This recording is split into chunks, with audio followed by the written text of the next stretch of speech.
bendiga en esta noche a todos, amados muchachos. El Señor les bendiga muchísimo más a todos ustedes. Les saludo con mucho cariño. Es una bendición para mí muy grata poder estar acá. Ya teníamos un ratico largo que no podíamos venir. Y qué bendición que me dio Dios el privilegio de venir a un culto de jóvenes. Gloria a Dios. Eso quiere decir que todavía estamos jóvenes. Todavía estamos jóvenes. Saludos cariñosos a mi pastor John, mi pastora Ana, a sus muchachos, gloria al nombre del Señor, a los líderes de la iglesia y a toda esta hermosa congregación. Realmente sentimos un cariño y un afecto muy especial por ustedes. Me acompaña mi amada esposa, está un poquito afectadita de la garganta, así que les saludo por ella, bendito el nombre del Señor. Y estamos realmente muy contentos de poder estar en este lugar. Quiero pedirles que por favor abran su Biblia, vamos a entrar de inmediato a la palabra. Quiero compartirles un pensamiento de la palabra del Señor que espero les acompañe el resto de sus vidas. Les quiero compartir un pensamiento de la palabra de Dios que de alguna manera les va a ayudar en el éxito de la vida cristiana que puedan tener. Así que es de esos mensajes que son para la vida. Y quiero pedirles que me acompañen al libro de Hechos de los Apóstoles.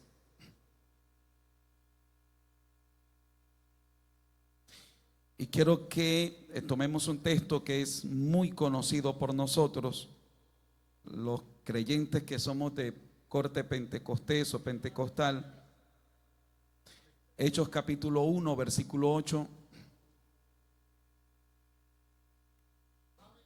Hechos capítulo 1, versículo 8. ¿Lo tienen? Mire a su lado si hay alguien que no tiene Biblia, especialmente si se trata de un amigo que nos está acompañando o una amiga. Hágale partícipe de la lectura de la palabra del Señor. Ok, versículo 8, en voz alta lean conmigo. Pero recibiréis poder cuando haya venido sobre vosotros el Espíritu Santo, y me seréis testigos en Jerusalén, en toda Judea, en Samaria y hasta lo último de la tierra. Amén. Oremos. Padre y buen Dios que estás en el cielo, gracias te doy, Señor, por tu amor y gracias por tu misericordia. Gracias te doy por regalarnos esta oportunidad hermosa de poder estar en tu presencia para adorarte, para exaltarte, para bendecirte, pero también para recibir el consejo de tu palabra. Te ruego por favor que me des la gracia, que me des la sabiduría para poder compartir tu palabra, y permíteme hacerlo de tal forma que cada uno de los jóvenes y hermanos aquí en esta noche seamos bendecidos y seamos ministrados por tu palabra de una manera especial. Padre, en el nombre de Jesús, amén y amén. Siéntense, por favor, tengan la bondad. El versículo que acabo de leer tiene tres componentes importantes. Número uno, el poder. Número dos, el testigo. Y número tres, la labor del testigo. En esos tres aspectos, el Señor Jesucristo quiso introducir una enseñanza vital para la vida cristiana. Ahora, quiero que entendamos primero, el poder del que se habla aquí. Ese poder no es otra cosa más que la acción del Espíritu Santo sobre la vida del creyente. Es decir, cuando la persona del Espíritu Santo obra, se mueve, acciona o capitaliza todas las bendiciones que Dios ha dado al creyente en la vida de la persona, ese es el poder, es la acción del Espíritu Santo en la vida del creyente. Ese poder, número uno, garantiza la integridad del testigo, en este caso del creyente. Y sobre eso nos vamos a basar esta noche. Es decir, ese poder hace que el testigo sea creíble, para que luego ese testigo pueda dar testimonio.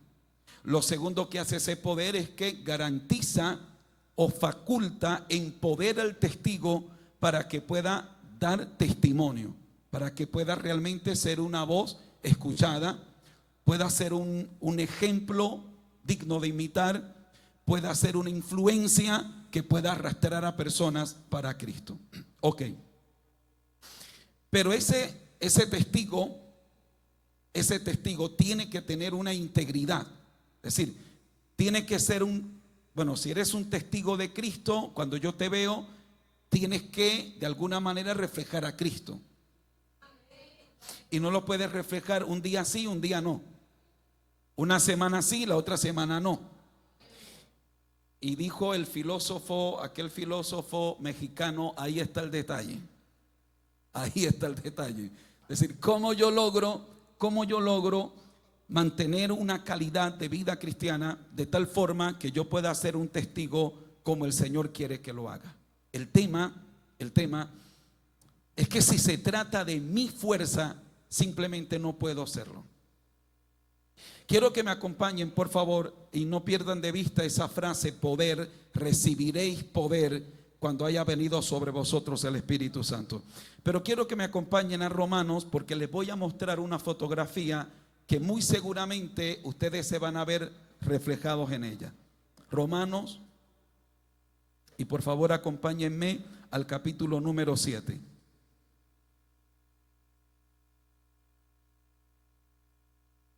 Escuchen las palabras del apóstol Pablo. Verso 14 dice: porque sabemos que la ley es espiritual, mas yo soy ¿qué?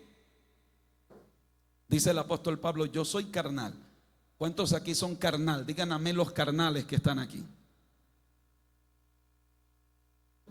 No, pues el apóstol Pablo se quedó chiquitico ante ustedes, ¿no? Ya les voy a explicar qué quiso decir el apóstol Pablo. Pero el apóstol Pablo dice: miren, yo soy carnal.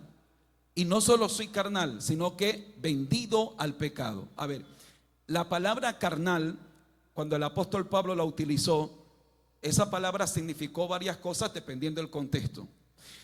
En algún momento la palabra carnal significa la persona que se deja dominar por las obras de la carne, por los impulsos de la carne. Y por eso es carnal. Ejemplo, el que se deja dominar de la ira es carnal. El que se deja dominar de los celos es carnal.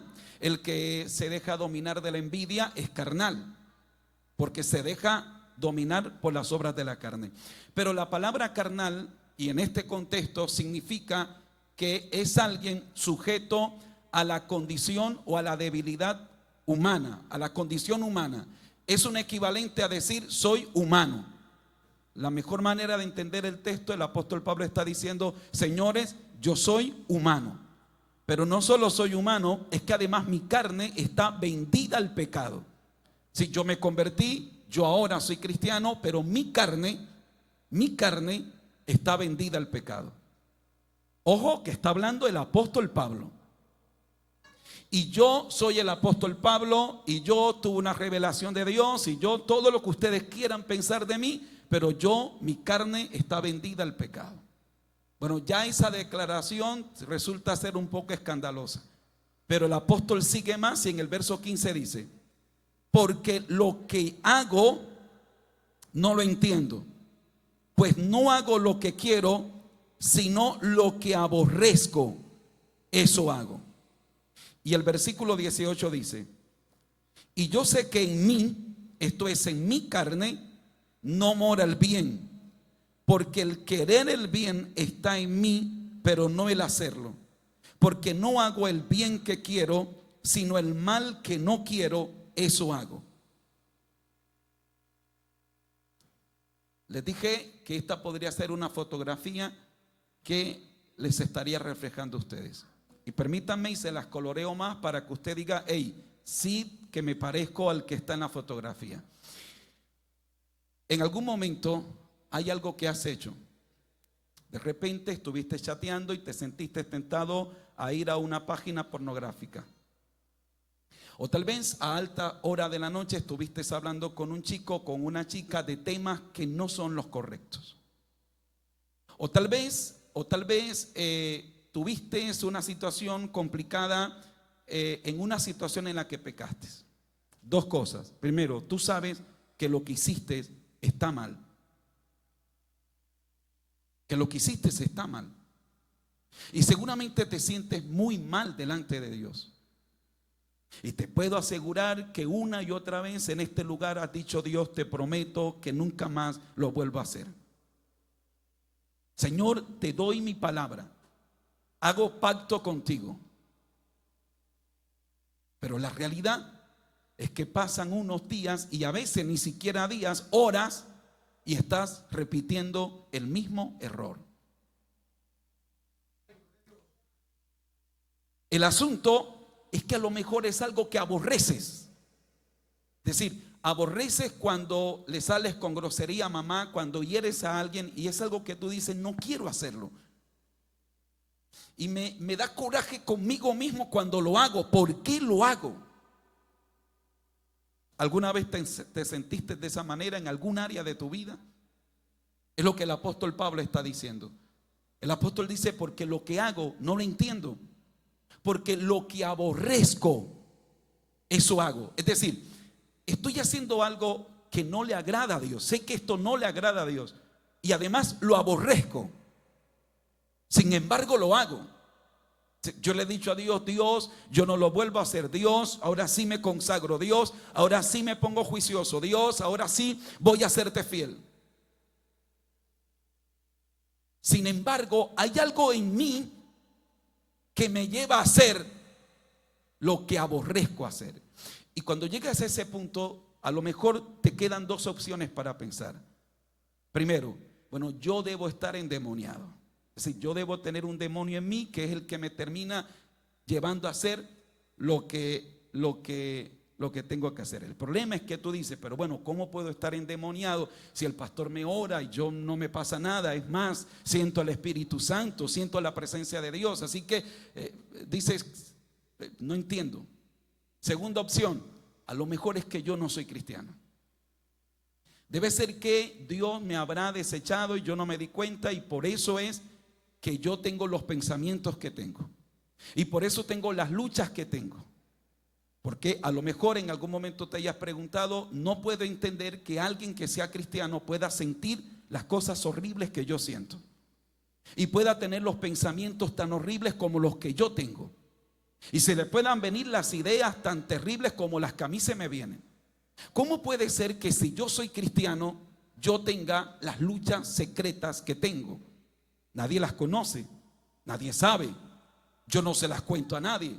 Porque, donde mi mejor amigo, donde el pastor, donde el líder sepa, la lucha que yo tengo es que me van sacando de la iglesia de una. Y eso te puede llevar a un estado en el que terminas sintiéndote frustrado dentro de la iglesia. Y con la tentación de decir, yo creo que yo no nací para ser cristiano. Y cometemos a veces el error de idealizar a los líderes.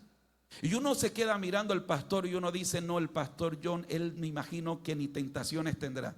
No, la pastora Ana, yo me imagino que ella, el pastor, el predicador fulano. Y uno empieza a idealizar a la gente y uno dice, el único que tiene estas tentaciones soy yo. Porque yo ya dije, o estoy endemoniado y hay un demonio que me termina llevando a hacer cosas que no quiero hacer, o yo estoy descarriado dentro de la iglesia, o yo habré blasfemado contra el Espíritu Santo y ya a mí Dios no me ama y yo estoy aquí, pero yo realmente no soy cristiano. Y cuando uno se encuentra al apóstol Pablo diciendo que él está viviendo exactamente lo mismo que me pasa a mí, cuando yo oigo la primera vez que yo leí este pasaje, yo dije, pero no puede ser, pareciera que él estuviera leyendo algo mío.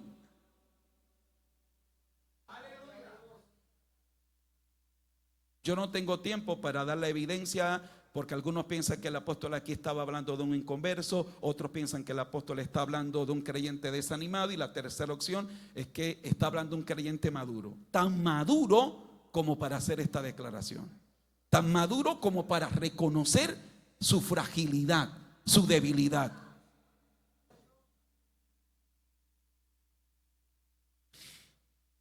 Pero ¿cómo yo puedo entonces llevar una vida exitosa si esta es mi realidad? Si es que no importa cuántos ayunos yo haga. A lo mejor haga 40 días de ayuno y cuando salgo del ayuno llego a la casa y me hacen agarrar una rabia.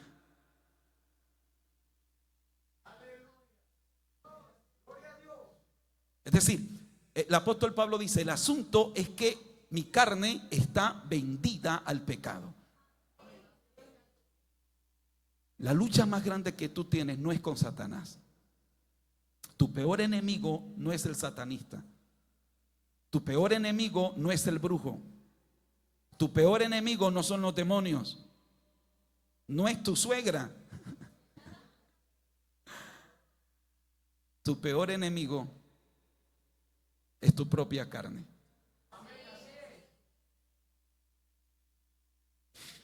Porque si el problema fuera con un brujo, con un demonio, bueno, lo reprendemos y demonio vete y ya, se acabó el problema.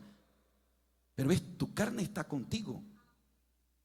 Tu naturaleza caída está contigo.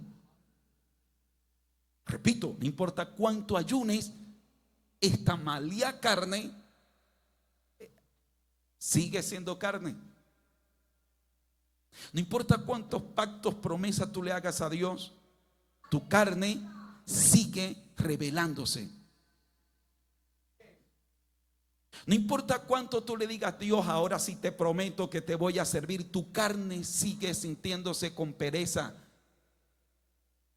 Dijo el hermano, con flojera. Tu carne, no importa cuánto tú le metas ganas, tu carne siempre te va a decir, detente. ¿Cómo ganas eso? Ahí está el punto. Cuando nosotros leemos el versículo, recibiréis poder, uno inmediatamente relaciona ese versículo con hablar en lengua, predicar, echar fuera demonios, ser evangelista, ir por las naciones. Pero ese poder primero garantiza la integridad del testigo. Ese poder lo primero que hace es facultarte a ti para que vivas una vida victoriosa. Acompáñame por favor al versículo 12 del capítulo 6. Capítulo 6, versículo 12. Romanos, estamos en Romanos. Romanos 6, 12. ¿Lo tienen? En voz alta, lean conmigo. No reine pues el pecado en vuestro cuerpo mortal, de modo que le obedezcáis en sus concupiscencias. ¿Cuántos aquí tienen concupiscencia? Muy carnales ustedes, Dios mío, Padre.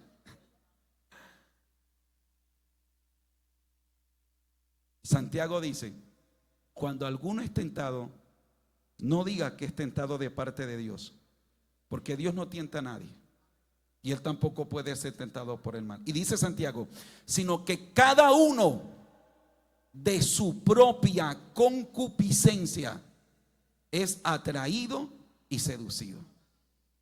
¿Qué es concupiscencia? Por lo general, nosotros relacionamos la palabra concupiscencia con inmoralidad, pero concupiscencia es la predisposición de nuestra naturaleza vieja o caída a toda clase de mal. Eso es concupiscencia. ¿Me escucharon? Esto es clave para el pensamiento que quiero transmitirle, por favor. Estoy colocando las bases para luego entregarles lo que creo es una enseñanza que les va a acompañar el resto de sus vidas. Pero necesito que entiendan esto que estoy tratando de decirle. Concupiscencia es entonces la predisposición que está alojada en mi naturaleza humana o mi naturaleza caída para toda clase de mal. Es decir, no necesito tener un demonio de celo para sentir celo. No, en mi naturaleza hay una predisposición para sentir celo.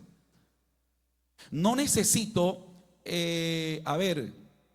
tener un demonio de fornicación para fornicar. No, en mi naturaleza hay ya una predisposición para hacerlo. Se llama concupiscencia. Cuando alguno es tentado, dice Santiago, es porque de su propia concupiscencia es atraído y seducido. Ok. Cuando tú no eras cristiano, eras esclavo del pecado. Eras esclavo. Eso significa que tú no tenías opción. Que cuando el pecado te llamaba a pecar, el pecado reinaba en ti. El pecado era tu amo y mi amo. El pecado decía, María, ven a pecar. ¿Y qué hacía María? María iba a pecar. María no decía, mira, pecado, hoy no tengo ganas. No, María era esclava del pecado y iba a pecar. El pecado le decía a Felipe, Felipe, ven a fumar drogas. ¿Y qué hacía Felipe? Iba a consumir drogas. ¿Por qué? Porque era esclavo. Cuando nosotros nos convertimos a Cristo, cuando le entregamos nuestra vida al Señor, ¿por qué lo hicimos? Bueno, porque la persona del Espíritu Santo nos convenció de pecado, de justicia y de juicio. Nos trajo a Cristo. Le recibimos al Señor.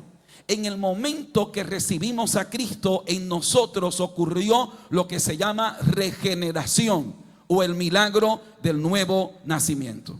¿Qué es la regeneración? Es el acto divino mediante el cual Dios nos imparte una nueva naturaleza o una naturaleza divina. A partir de ese momento, ahora tenemos dos naturalezas. La naturaleza vieja con la que nacimos, la naturaleza caída, pero ahora tengo una nueva naturaleza. Ahora tengo una naturaleza divina en mí. El creyente tiene dos naturalezas. Habría sido la dicha que ese día el Señor nos quitara la vieja naturaleza y nos dejara solo la naturaleza divina. Pero no fue así. Tenemos la naturaleza vieja y la nueva naturaleza por medio de la regeneración. Pero esto cambió las reglas de juego. Porque ya no soy esclavo del pecado. Ya no soy esclavo. El Señor rompió las cadenas de la esclavitud. Antes pecaba porque tenía que pecar. Pecaba porque no podía hacer otra cosa más que pecar. Pecaba porque no tenía otra opción que pecar. Pero en el momento que recibí a Cristo hay una nueva naturaleza en mí. Por supuesto, la vieja naturaleza sigue llevándome hacia abajo. Dice el apóstol Pablo que el espíritu y la carne se oponen entre sí para que no hagáis lo que quisierais. Ahí está el apóstol hablando de esas dos naturalezas que operan en mí. La carne y el espíritu. Muy bien. El tema es que ya tú no pecas porque eres esclavo del pecado. Ahora si pecas es porque quieres pecar.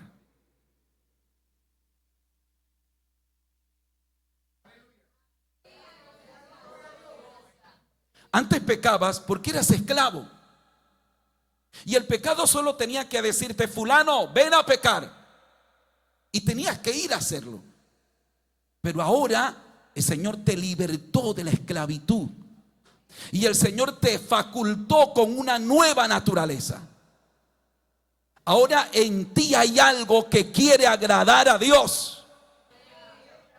Antes tú no querías agradar a Dios.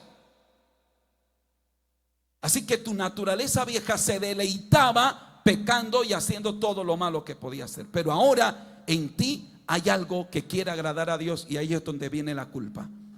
Ahí es donde viene ese sentimiento que te hace sentir horrible después de cometer un error. Porque tú quieres agradar a Dios. Pero tu carne sigue vendida al pecado.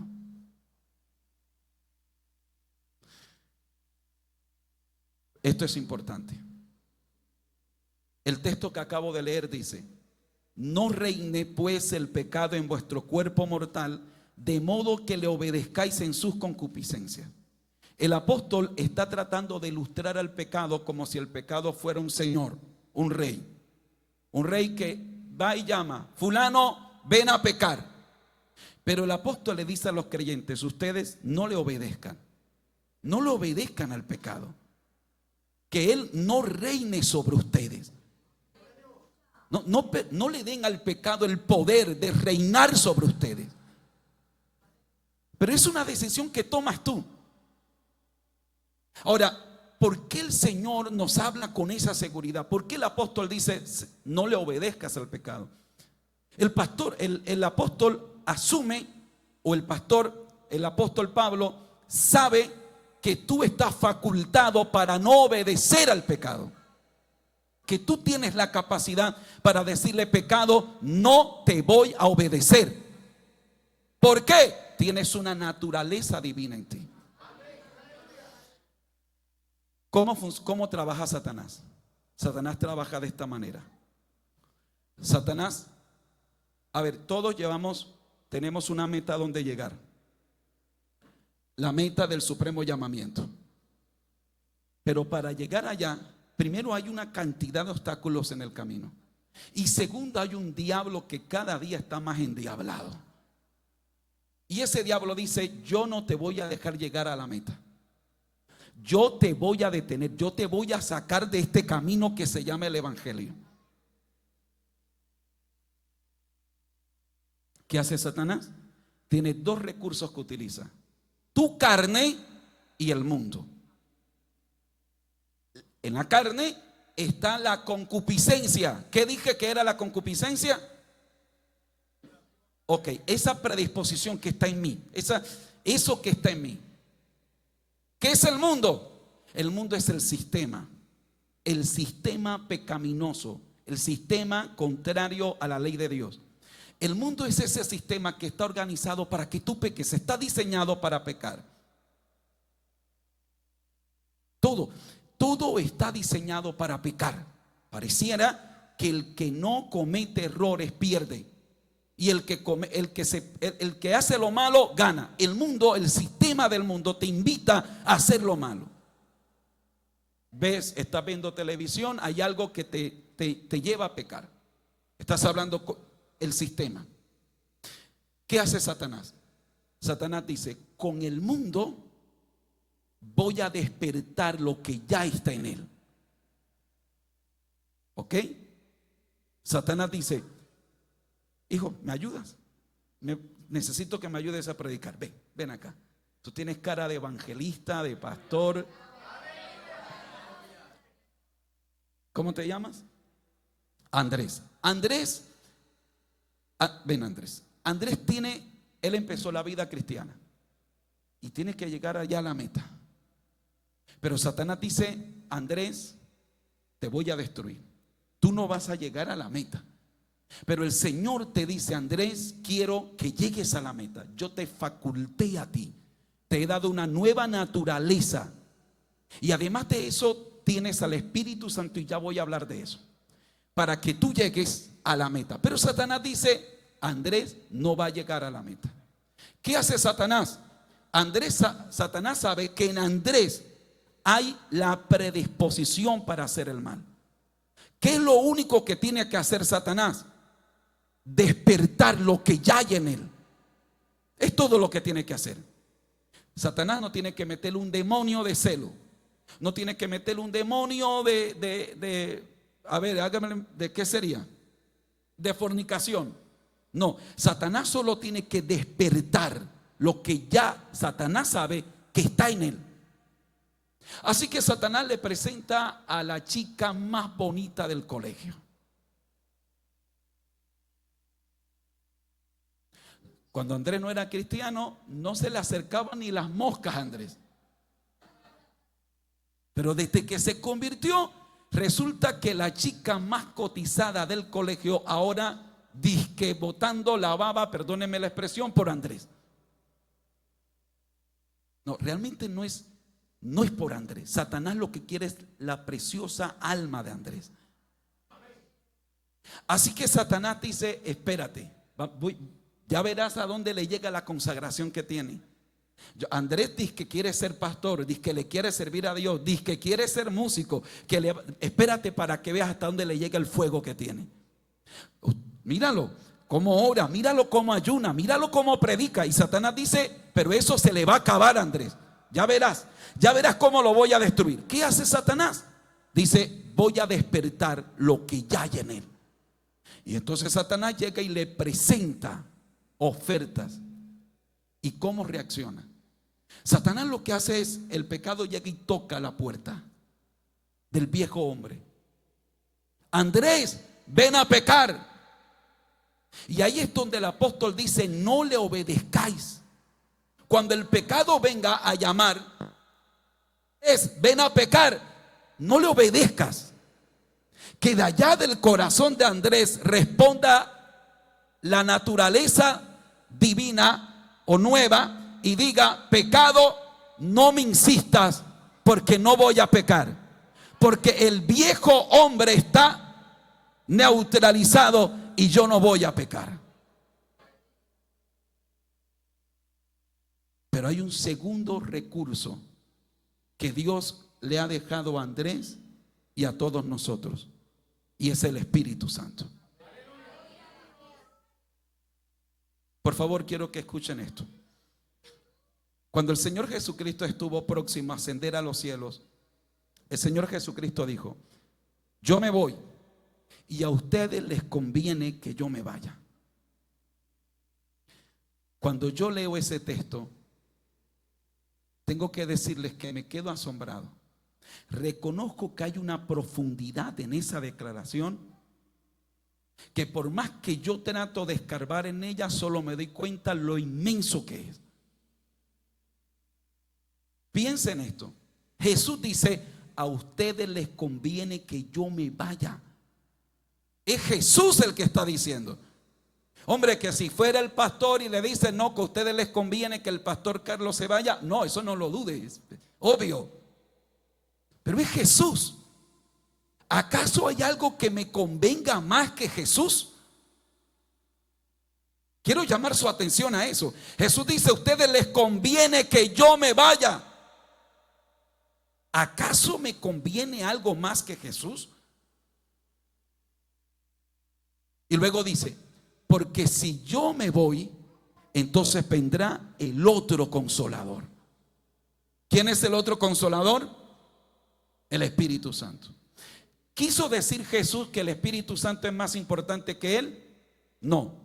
Lo que quiso decir es que el Espíritu Santo va a cumplir una función tan importante que era necesario que Él se fuera. Que lo que fuera que el Espíritu Santo venía a hacer era tan importante, era tan vital, que necesitaba que Jesús se fuera. Y el Señor utilizó la palabra el consolador, en griego el parácleto o paracleto. Y esa palabra paracleto significa literalmente llamado a tu lado para ayudar.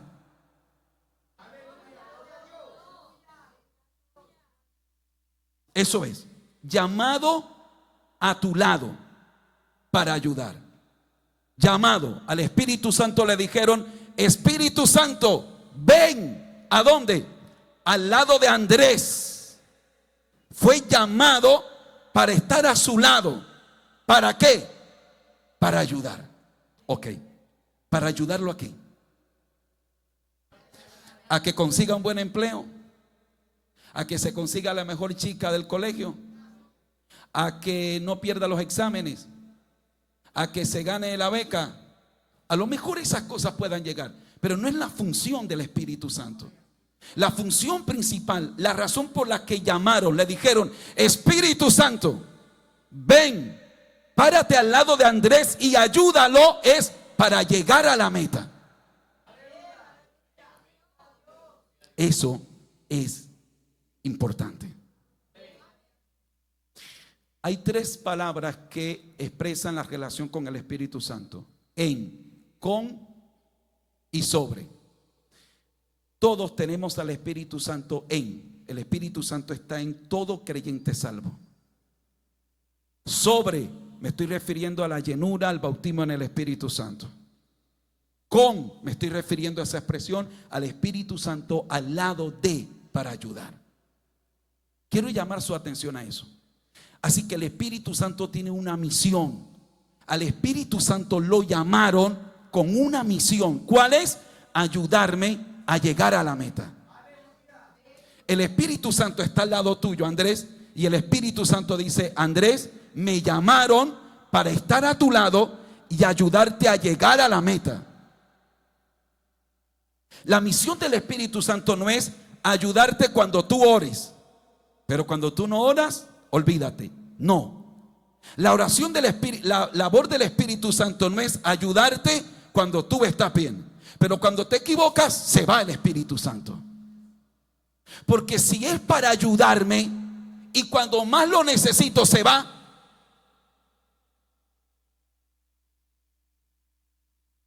el Espíritu Santo tiene una misión. ayudarte a llegar a la meta. Así que vamos caminando. Pero como está el diablo, están las situaciones, está la crisis, está tu propia concupiscencia, está tu humanidad, vamos en el camino y hay tentaciones. Y cuando llega la tentación, lo primero que hace el Espíritu Santo es hablarle. Andrés, Satanás le envía un dardo de fuego. Andrés, mira esta oportunidad para pecar. Mira a la chica más bonita del colegio, peca.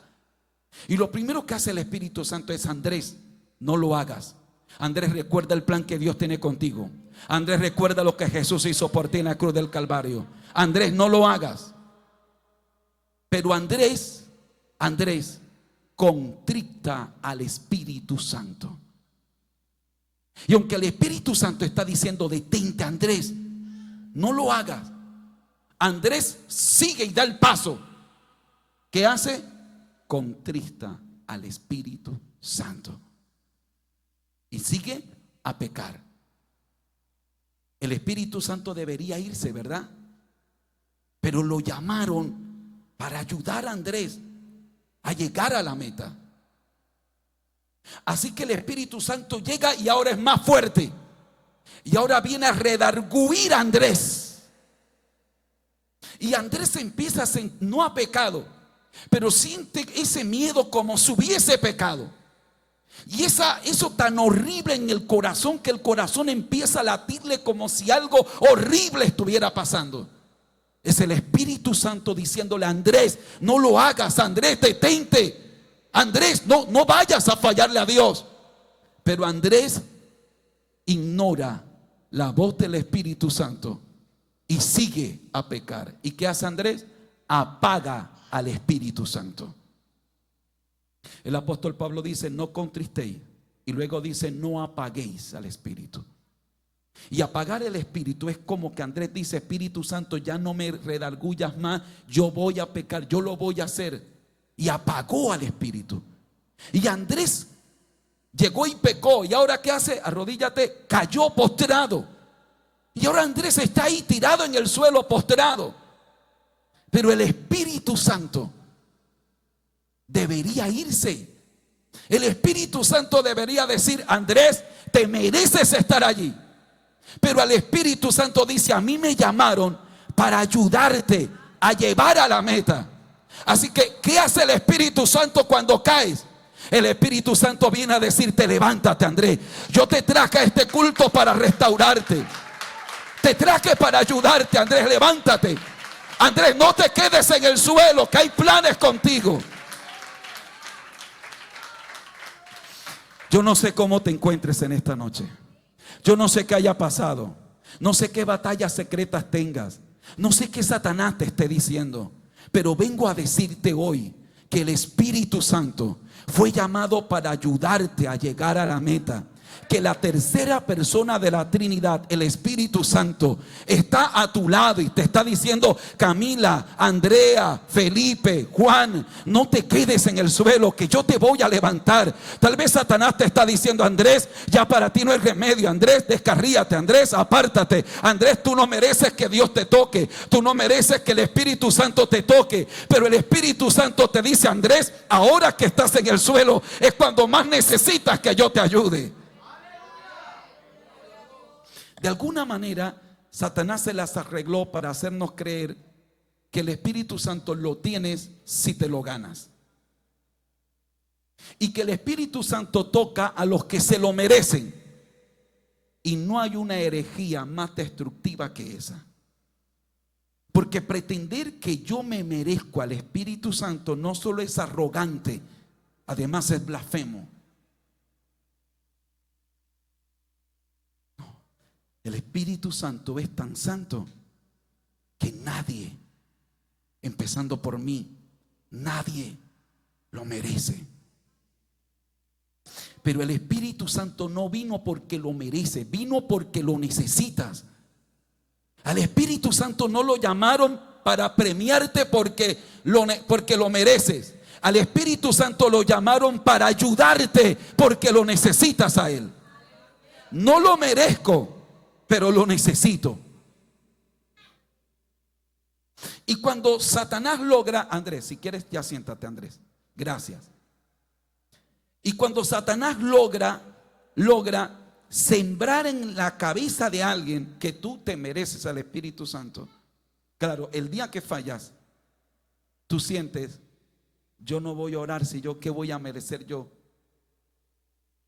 Y Satanás ha logrado su mayor éxito, hacer que te alejes. A mí me llama la atención que el escritor a los Hebreos dice: si el justo retrocediere, no agradará a mi alma. ¿Sabe qué me llama la atención? Que no dice, tal vez debería decir, pero no dice, si el justo se equivocare, si el justo cayere, no agradará a mi alma. Pero no dice eso.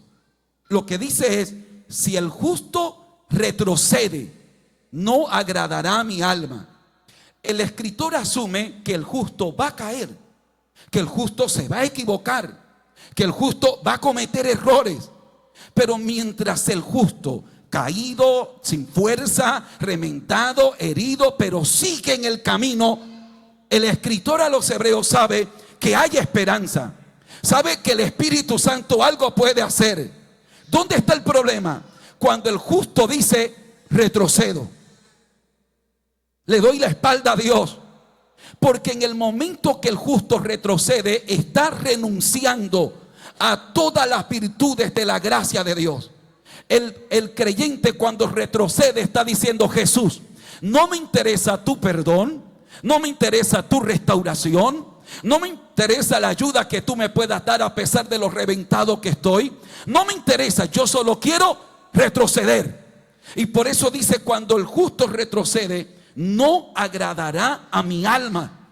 Pero no importa lo herido que estés, no importa lo golpeado que estés, no importa las marcas que lleves. Tal vez estás en el suelo, tal vez estás sin fuerza, tal vez dices: pastor, yo ni siquiera sé por qué vine al culto. Pastor, yo tengo una batalla secreta. Pastor, si usted supiera lo que yo estoy viviendo, lo que estoy sintiendo. A veces llego a ese templo y digo: yo no merezco entrar a este templo, pero estás aquí.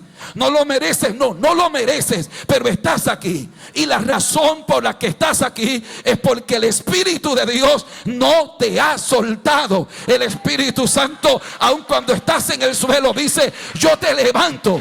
Fue el Espíritu de Dios el que te trajo para que oigas esta palabra, para que sepas: yo te ayudo a que puedas vencer. Les dije que lo que les iba a compartir hoy era para toda la vida. Sí, y espero en Dios haberme hecho entender. Y si tú me comprendes esto, te estoy tratando de describir el recurso más poderoso que tienes para vivir una vida victoriosa. Te estoy diciendo que la victoria no solo depende de tu esfuerzo humano. Si dependiera de eso, estás acabado. A lo mejor tú creas que eres muy espiritual, pero yo no tengo que hacer mucho esfuerzo para demostrar tu fragilidad, porque solo tienes que salir de aquí y a lo mejor ya te estés enfrentando con pensamientos. A lo mejor ya te estés enfrentando con, paraste en el carro, en el semáforo, y el que está a tu lado te quiso pasar y ya empezaste en tu mente a enojarte. Y te darás cuenta que si fuera por ti, pero es que estarías perdido. Pero tienes a la persona del Espíritu Santo. ¿Qué me garantiza que yo puedo llegar a la meta? ¿Mi experiencia? No. ¿Qué me garantiza que yo puedo llegar a la meta? ¿Mi sabiduría? No. ¿Qué me garantiza que yo puedo llegar a la meta? Los 40 días de ayuno que hice tampoco. ¿Qué me garantiza que yo puedo llegar a la meta? El Espíritu Santo está a mi lado. El Espíritu Santo está diciendo: Carlos, yo estoy contigo. Carlos, no retrocedas. Carlos, sé que estás cansado, pero yo estoy contigo. Carlos, estás bajo ataque, te están atacando, tal vez caíste, pero yo estoy contigo para levantarte. Es el Espíritu Santo el que me garantiza que yo puedo llegar a la meta.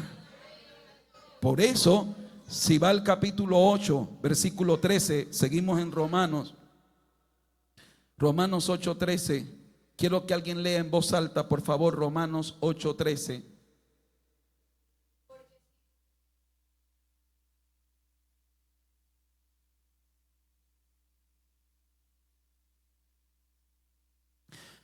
Si por el Espíritu hacéis morir las obras de la carne, viviréis. Así que aquí el Espíritu es la clave. El texto que acabo de leer, o con el que iniciamos este mensaje, y ya voy a terminar, dice: recibiréis poder. Ustedes van a recibir poder. ¿Cuándo lo van a recibir? Cuando venga sobre vosotros el Espíritu Santo. Esa palabra se cumplió el día de Pentecostés. Pero cuando usted estudia Hechos de los Apóstoles, usted va a notar que ese evento del derramamiento del Espíritu Santo ocurrió una y otra vez. Y quiero llamar su atención a algo muy particular en Hechos de los Apóstoles, capítulo 10. En el versículo 44.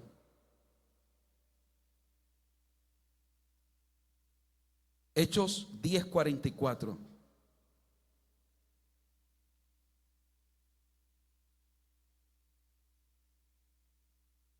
¿Lo tienen? Mientras aún hablaba Pedro estas palabras, el Espíritu Santo, ¿qué hizo? Cayó, subraya esa palabra en su Biblia, cayó sobre todos los que oían el discurso. El Espíritu Santo cayó. Esa palabra caer es el verbo griego epipipto. Y esa palabra que la Reina Valera traduce caer, en el original significa dos cosas. Esa palabra que la Reina Valera, nuestra Biblia, si tiene la Reina Valera, traduce caer, en el original implica dos cosas. Primero, abrazar con ternura. Y segundo, agarrar con violencia, con fuerza.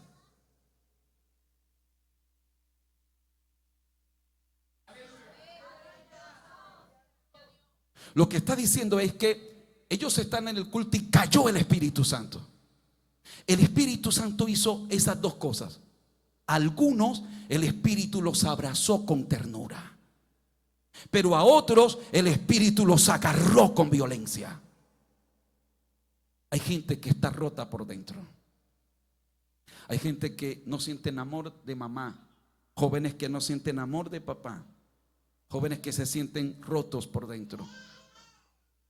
Y a ti el Espíritu Santo te dice: yo te abrazo con ternura.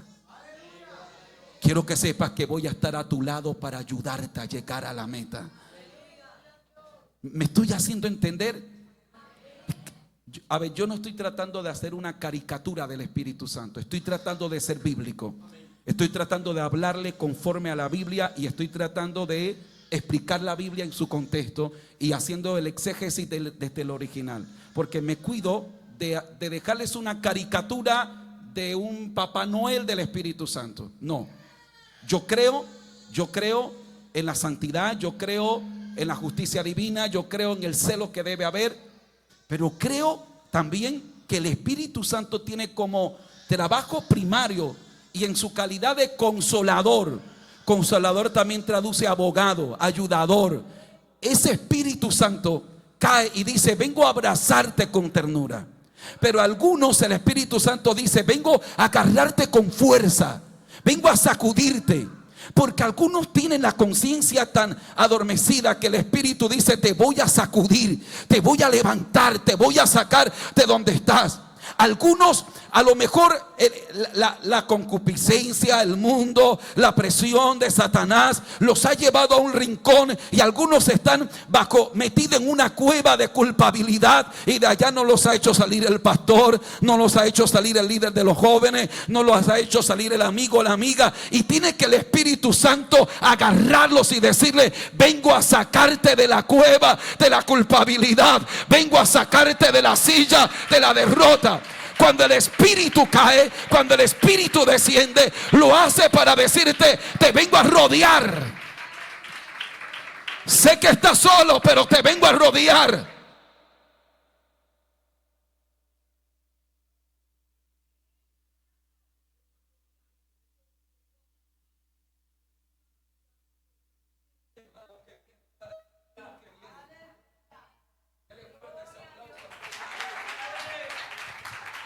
Gloria a Dios. El micrófono me está diciendo: Carlos, ya te pasaste. Colóquese de pie, por favor, tenga la bondad.